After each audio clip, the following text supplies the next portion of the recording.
एक बार महाप्रभु चैतन्य देव के पिता महाप्रभु को डांटा, तो स्वप्न में एक महापुरुष प्रकट हुए और उनका तुम्हें पता है तुम्हारे पुत्र रूप में कौन है आप जिनको डांट रहे थे? बोले, ना मुझे पता करना है ना सुनना है, जो भी है हमारे बेटे हैं, हमारे पुत्र बने हैं आकर। तो हम डांटा है, आगे आवश्यकता पड़ी तो शपथ भी लगाएंगे, ये सौभाग्य देने के लिए वो पुत्र बने हैं। तो महापुरुष मुस्कुराकर अंतर ध्यान हो गए। हम ये क्यों उदाहरण सुनाया? कि वो शिष्य रूप में है, आवश्यकता पड़ी डांटेंगे, आवश्यकता पड़ी तो हम उनको दंड भी देंगे। अब जैसे ये सब है, तो ऐसा नहीं कि इनसे प्रिय व्यवहार ही करते हो। कभी कभी किसी की वृत्ति को ठीक करने के लिए ना गुस्सा है ना द्वेष है, पर रूप बना लिया गुस्सा वाला और क्रोध का शब्द उच्चारण करते हुए, तो ठीक है, फिर हम ऐसा ऐसा तुम्हें दंड विधान करते हैं। वो डर गए, उनकी वृत्ति सुधर गई, वो गलती नहीं करेंगे।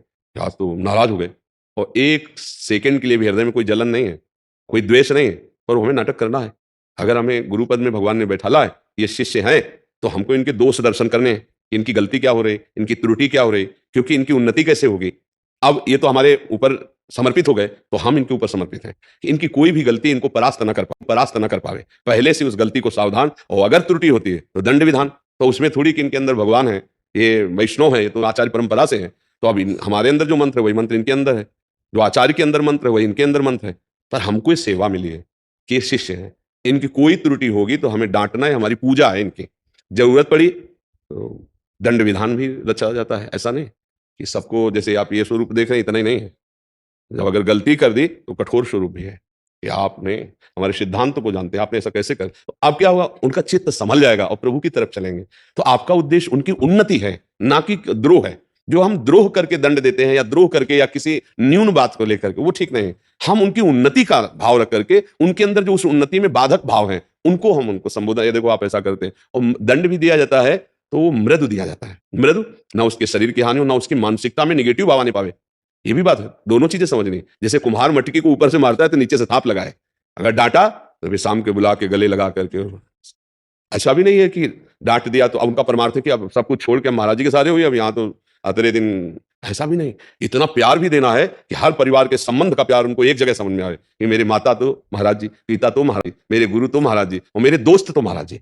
आप क्या समझते हो, इन बच्चों को ऐसे थोड़ी रखते हैं। इनको अच्छे अच्छे पदार्थ पवाकर पुष्ट भी करना है, पर इनके दोष रहने नहीं देने कि तुम खाओ और उद्दंडता करो। तो अब जैसे जो है, कभी उद्दंडता, निगेटिव भाव नहीं आने चाहिए। तो जैसे विद्यार्थी है, उसको ये भाव अंदर से इतना दुलार कि गुरु जी हमें बहुत दुलार करते हैं, पर अगर हम गलती करेंगे तो पीट भी देंगे। वो हमारे लिए अपराध नहीं है, वो हमारी सेवा है। अपराध तब होगा जब वो गंदा बात करे और हम देखते रह जाएं, तो हम अपने धर्म से चूक जाएंगे। ये बात है, हमें कोई भी गलत कार्य बर्दाश्त नहीं करना अपने शिष्यों में। अपने शरीर में तो होना ही नहीं चाहिए, अपने अनुगमन करने वाले शिष्यों में कोई गलती बर्दाश्त नहीं होनी चाहिए, ऐसी जैसे अपने अंदर गलती बर्दाश्त नहीं होती, ऐसे नहीं, क्योंकि उनकी उन्नति में बाधा है। तो वो अब जैसे कुछ स्कूल के जो अब बच्चा बहुत छोटा है, अब हरी डंडी बांस की, अब वो कोई क्रिमिनल थोड़ी है, विद्यार्थी है, खेल की अवस्था है, ये आसुरी प्रवृत्ति है, ये दंड नहीं है। ये फिर वो अपने दंड का विधान रच रहा है। ऐसा नहीं करना चाहिए। जैसे टीचर जो है ना, हमने खुद विद्यालय में देखा है